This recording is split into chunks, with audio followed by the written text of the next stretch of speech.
Hello, நான் ரொம்ப நாளாக எங்களோட வீட்டுக்கு வந்து என்னோடய ரூமுக்கு வந்து ஒரு டிவி வாங்கணும்னு பார்த்துக்கிட்டே இருந்தேன். ஸோ பெரிய இன்ச்சஸாக வாங்கணும்னு எனக்கு ஆசை. ஆனால் என்னோடய பட்ஜெட்டில் அது கிடைக்கவே இல்லை. சரின்னு சொல்லி வாலுக்கு ஏற்ற மாதிரி வாங்கினா ரொம்ப குட்டியாக இருந்துச்சு. அது எனக்கு சாட்டிஸ்ஃபை இல்லவே இல்லை. இப்படியே நான் தேடிக்கிட்டே இருக்கும்போது என் கண்ணுக்கு ப்ராஜெக்டர் கிடச்சிது. ரொம்ப அஃபோர்டபுள் அண்ட் தி கிளாரிட்டியாது சவுண்டாது நான் நினச்சி பார்க்கவே இல்லை. வேறு லெவலாக இருந்துச்சு. அப்படியே ஒரு தியேட்டரில் நம்ம பார்த்தா எப்படி இருக்கும் அப்படி தான் இருந்துச்சு. நான் எதிர்பார்க்கவே இல்லை. ஒரு ரேண்டமாக தான் பார்த்தேன். ரிவ்யூஸ்லாம் பார்த்து தான் கீழே கமெண்ட்ஸோட ரிவ்யூஸ்லாம் பார்த்து தான் வாங்கினேன். ஸோ நான் அது ஆன்லைனில் தான் வாங்கினேன். நான் ஏன் இவ்வளோ பில்லை கொடுக்குறேன், நான் வாங்கி 3 to 4 weeks ஆகுது. I was very very very happy with that product. So அதனால தான் உங்களுக்கு நான் சொல்கிறேன். நான் அந்த வீடியோ நான் வந்து ப்ளே பண்ணுறேன் பாருங்கள். உங்களுக்கு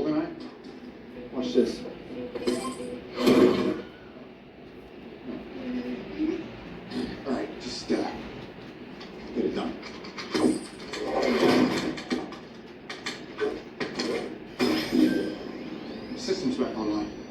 Yeah, that's good work, kid. All right, now we can start searching for leads. Let's go, people. I want to see some names. Mom told me that there was something hidden in the safe house. உங்களுக்கு பிடிச்சிருக்கும்னு நினைக்கிறேன். பிடிச்சிச்சுன்னா கண்டிப்பாக comment பண்ணுங்கள். நான் details அனுப்புகிறேன். Catch you with another update. Bye bye. See you. Take care. Do follow the page.